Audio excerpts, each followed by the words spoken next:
नमस्कार, beyond borders के नए एपिसोड में आपका स्वागत है। कुछ मित्रों ने स्पीड की शिकायत की थी।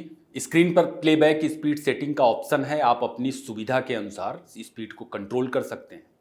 दोस्तों, आज के एपिसोड में बात पाकिस्तान की होगी। करीब करीब आधा चैंपियंस ट्रॉफी निकल चुका है और अब पाकिस्तान को चैंपियंस ट्रॉफी पे आतंकी हमले की साजिशों के इनपुट मिल रहे हैं।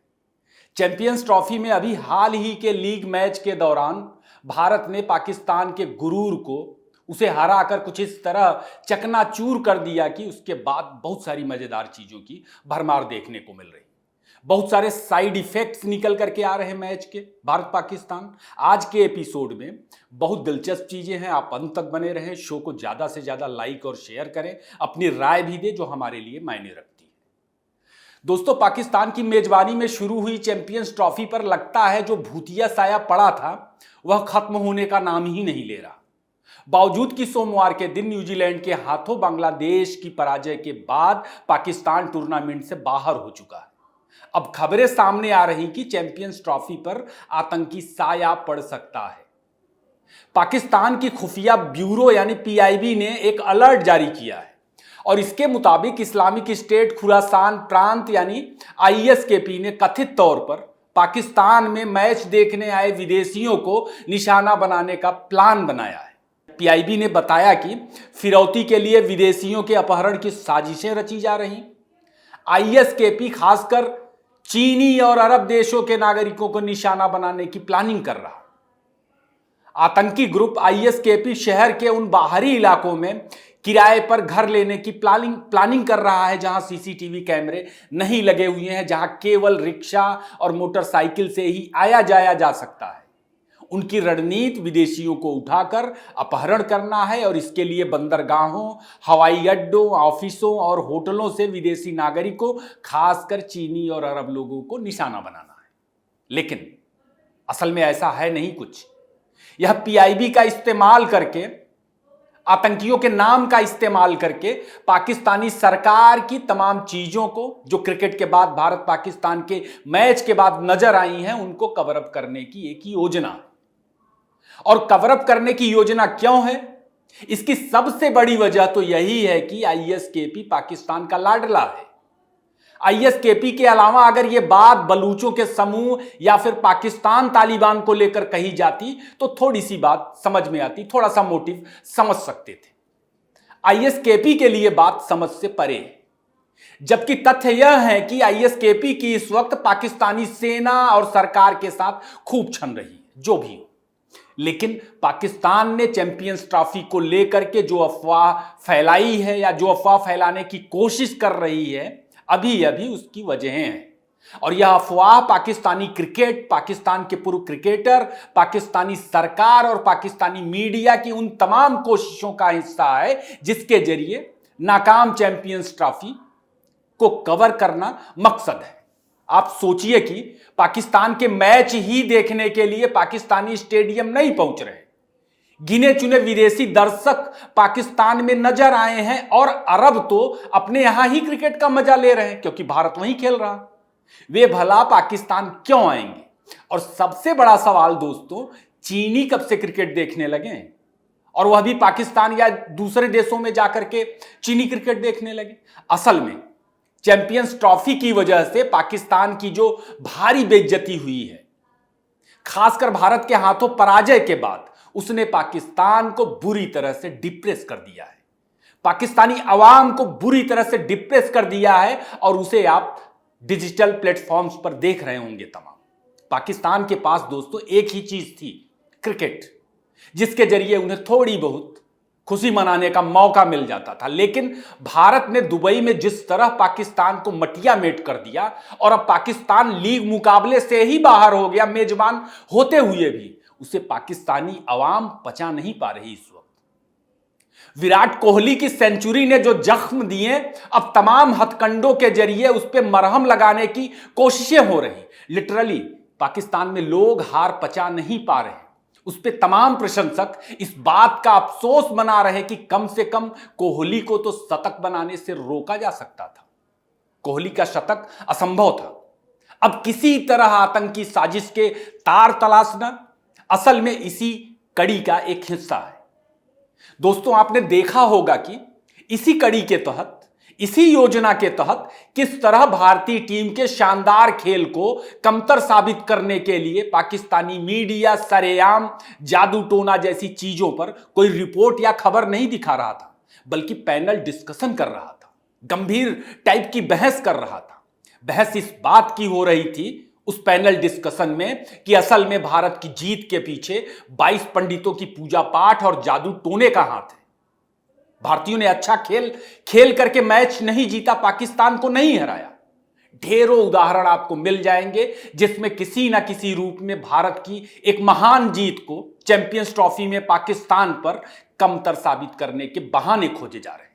और इसलिए बहाने खोजे जा रहे हैं क्योंकि पाकिस्तानी भारत से हार को, भारत से पराजय को इस्लाम की हार और इस्लाम की पराजय के रूप में लेते हैं, और जीत को, भारत पर क्रिकेट मैचों में जीत को दुनिया के इस्लाम की जीत के रूप में लेते हैं। यह सच्चाई है।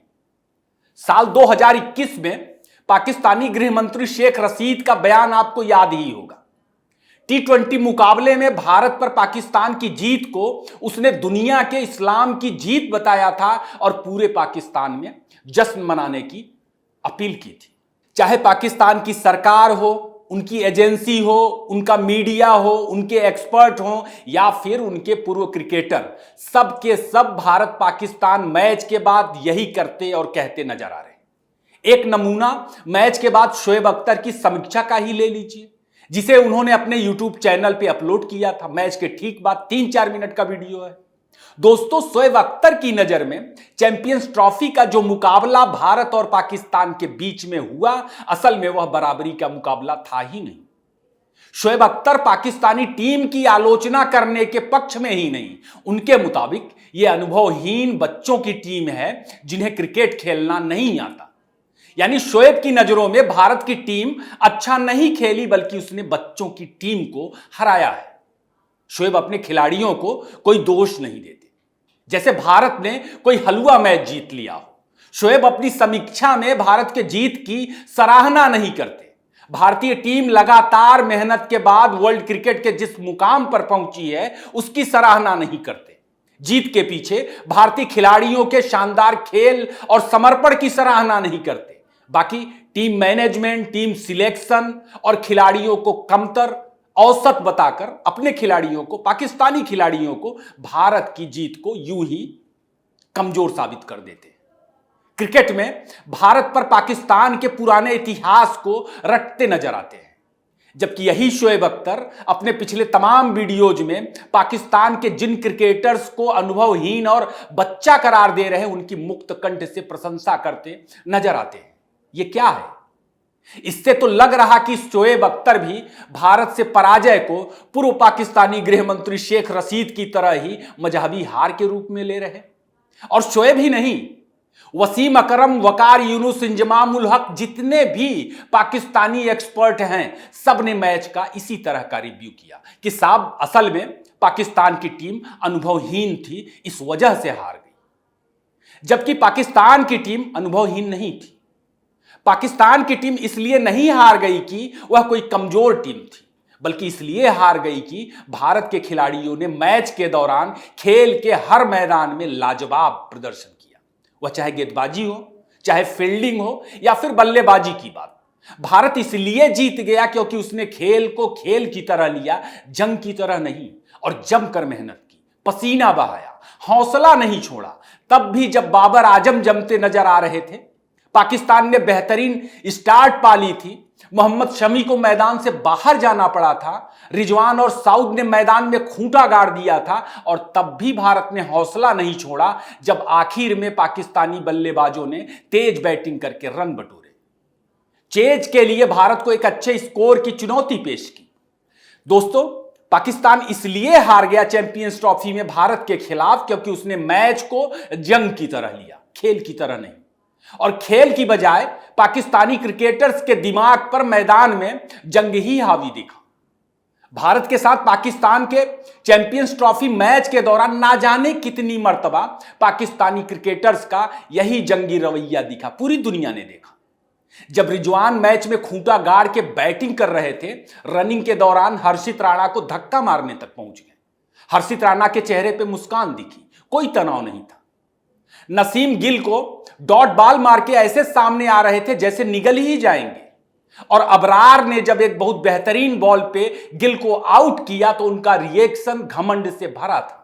इस घमंड ने अबरार के एक बेहतरीन विकेट को कमतर बना दिया। लेकिन मुस्कुराते, हंसते, खिलखिलाते भारतीय क्रिकेटर्स का रिएक्शन ऐसे था जैसे वे बच्चों की बात मान के उसे नजरअंदाज कर रहे हैं। उल्टे विराट कोहली रिजवान के जूते का फीता बांधते दिखे मैदान पर, इसलिए कि भारत ने दोस्तों खेल को खेल की तरह लिया, जंग की तरह नहीं, मजहबी जंग की तरह बिल्कुल नहीं। मैच के दौरान की गतिविधियां साफ बता रही थी कि पाकिस्तानी किस कदर जंगी प्रेशर में थे, जिसकी वजह से उन्होंने गलतियों पे गलतियां की, कैच छोड़े, विकेट गंवाया और उन्हें शर्मनाक चौके छक्के खाने पड़े। कथित रूप से दुनिया के सबसे बड़े बल्लेबाजों से सजी टीम अपने कोटे का 50 ओवर तक नहीं खेल पाई। यह कितना शर्मनाक है। और भारत ने मैच को मैच की तरह लिया, जंगी प्रेशर की तरह नहीं। नतीजे में देखिए आप, बेहतरीन फील्डिंग की भारत ने, कैच लपके, मुश्किल कैच लपके और एक मुश्किल टारगेट का भी पीछा किया।